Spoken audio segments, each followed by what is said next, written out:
everyone, and welcome back to day 4 of the Healthy for Life Starter Kit. I'm so excited that you're joining us once again. We have a full-packed 10 to 15 minutes of information for you to take your health to the next level and drop the pounds if you want to. So how are you doing on the past couple of days? Number 1, we asked you to increase your veggies and fruit. Day 2, you were asked to try and never skip a meal and always eat your meals on time. And more, I listened to medical podcasts done by medical doctors. They tell me exactly that unfortunately intermittent fasting, you might lose weight, but what you're losing is muscle mass. So it's not good for our health. We need 3 meals a day. Day 3 yesterday, we were inviting you to drink more water. So how are you doing with that? Are you drinking 6 to 8 cups a day, or just increasing a little bit your water and your herbal tea? And today we're diving into another one of my favorite subjects, healthy good carbs. So if you're joining in the live, say hello, write hello in the comments where you're joining in from. If you're watching the replay, comment replay in the Facebook group. And for those of you watching, as I said, using the emails, then if you have any questions, hit reply and send along your questions. I'd be happy to answer them. So for our purposes, carbs can mean a whole lot of things, right? It can mean things from vegetables and all kinds of things. But for our purposes, I am talking about healthy whole grains and your starches like potatoes, sweet potatoes, bread, pasta, and all of that. So many people try to avoid carbs, keto and all these things. I'm not eating carbs because I know I'll gain weight. Wrong. That is totally false. You can have your carbs, eat them too, and drop the pounds that if you want to. It is all about the type of carbs that you're eating, replacing, once again, ordinary foods with healthier alternatives. So I'll break that down exactly for you today.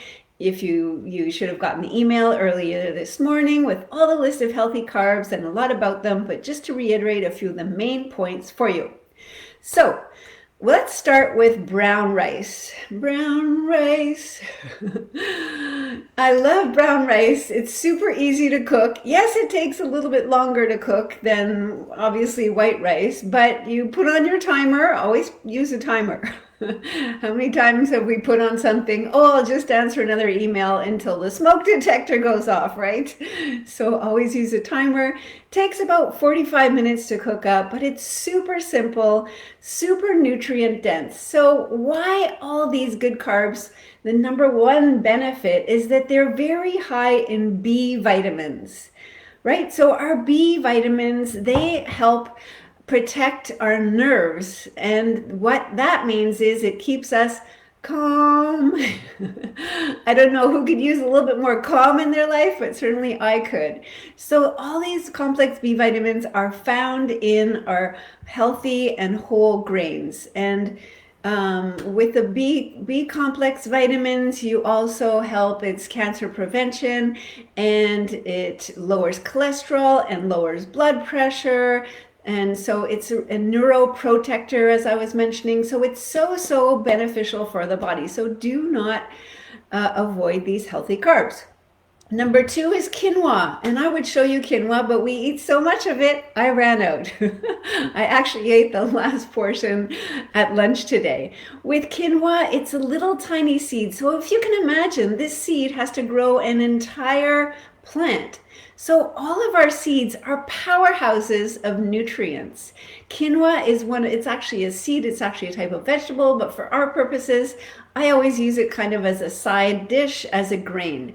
It is the carb that has the highest amount of protein. So there's 8 grams of protein in only half a cup. So that is super high for protein content for a grain. What I love about it is that it cooks up in 15 minutes. Super easy to cook up. So I often cook it when I'm having breakfast. Like, put it on the stove, put it on the timer. The whole pot goes right into the fridge. And then at lunch, I take it out, throw it in a bowl, throw in, whatever veggies I have, add in a little salad dressing, and I immediately have a super healthy lunch with my protein on the side. So give that a try. Quinoa is, what else is good? Quinoa has high in magnesium, potassium, excuse me, iron, copper, zinc. It is a powerhouse, as I said, of nutrients. Next, there's wild rice that is also super beneficial. There is barley. So barley is a little grain, oops, that we don't think of very much, but it is also a super healthy grain. Now, the thing to know, you might not know, there's two kinds of barley. One is called, this one, pot barley, in French, marge en dés, for all of our French Canadians watching along, or there is pearled barley. Now, pearled barley has been polished, so all of the outer husk has been taken off, and along with it, out go all the nutrients. So go for pot or Scotch barley. For myself, I love to add it to things like lentil soup or pea soup in the winter. You have your lentils or peas for a good source of protein, barley for your good carbs, add in a ton of vegetables, and you have a simple, delicious meal in one pot. So just going back to brown rice, you might ask me, like, why not white rice? So back in the day, everyone was eating brown rice, and then, the aristocrats and the rich people, it's like, oh, we're going to polish our brown rice and that will be better and it will look better in society. So they switched these healthy whole grains from brown rice and from brown bread and things. They started polishing the grains, which made them feel like they were super important, but in the same time taking away all the nutrients, and hence the industrialization of packaged processed foods with highly refined grains was born, and diseases skyrocketed at the same time. So we need to go back to our healthy whole grains. Next on our list, sweet potatoes. Sweet potatoes, they're orange, right? So if you remember, anti-inflammatory, all of our orange foods, and also super high in beta carotene that is transferred into vitamin A, which is immensely important for our vision and our immune system. Sweet potatoes are super great, and so you don't have to avoid them. One thing that a lot of people avoid is potatoes. Potatoes are fine as long as they're not piled high with butter and sour cream. So enjoy your potatoes. They're also high in potassium and vitamin B6, preferably organic, because they can be high in pesticides. If they're organic, you don't have to peel them. Just scrub the skin and eat them as is. So do not avoid potatoes. Moving right along, we also have, as I was mentioning in the email, for pasta, bread, cereal, we have many alternatives. My favorites are kamut, K-A-M-U-T, and spelt. So these are still a kind of wheat, but they are ancient grains. And so back in the day, when we had wheat a long time ago, it used to be good for us. And then man came along and let's produce this twice as big, twice as fast.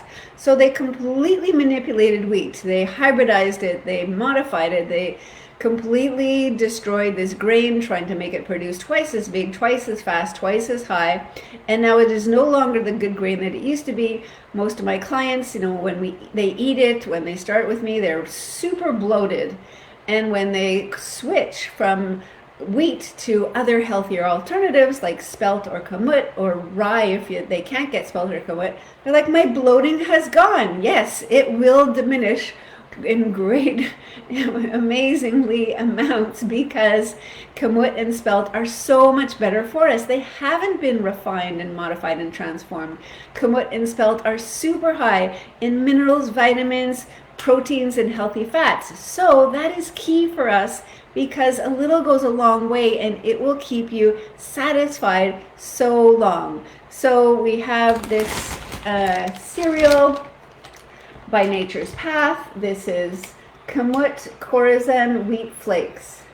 All right, so when you want a bowl of cereal in the morning, this will keep you satisfied all morning. Usually, you can add some fruit in it, a little bit of unsweetened almond milk, but it is a good choice. And I know we're trying to avoid packaged and processed foods, but we do not want to go for perfection. So if you have oatmeal, that's also amazing in the morning.